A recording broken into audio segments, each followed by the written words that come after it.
की बड़ी खबर आ रही है। जस्टिस वर्मा के खिलाफ महाभियोग लाने का रास्ता साफ हो गया है।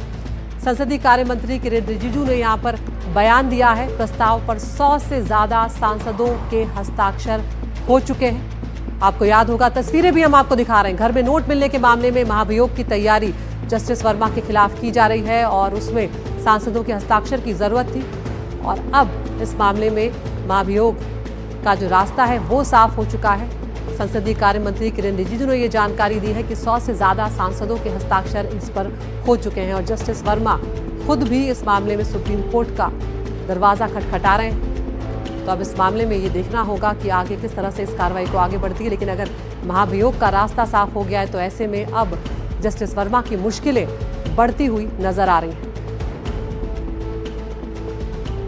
तो किरेन रिजिजू की तरफ से ये साफ किया गया है कि 100 सांसदों के हस्ताक्षर जस्टिस वर्मा के महाभियोग के प्रस्ताव पर हो चुके हैं। अब महाभियोग लाने का जो प्रस्ताव दिया गया था वो उसका रास्ता साफ हो चुका है और अब महाभियोग उनके खिलाफ लाया जा सकेगा। तो ये पहले सिटिंग जज होंगे जिनके खिलाफ इस तरह से महाभियोग का प्रस्ताव लाया जा रहा है।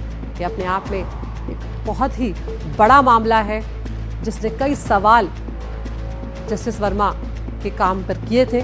उसके बाद उनका इलाहाबाद हाईकोर्ट में ट्रांसफर भी कर दिया गया था, लेकिन उसे लेकर भी काफ़ी विरोध प्रदर्शन उन्हें झेलना पड़ा था और अब उन्होंने सुप्रीम कोर्ट का दरवाज़ा खटखटाया है। तो इधर देखना होगा कि किस तरह से इस पूरी प्रक्रिया को आगे बढ़ाया जाता है। जस्टिस वर्मा के घर पर दरअसल आग लगी थी और जब आग बुझाने के लिए दमकल के कर्मचारी गए थे तो वहाँ पर एक कमरे से पूरा नोटों से भरा हुआ वो कमरा था।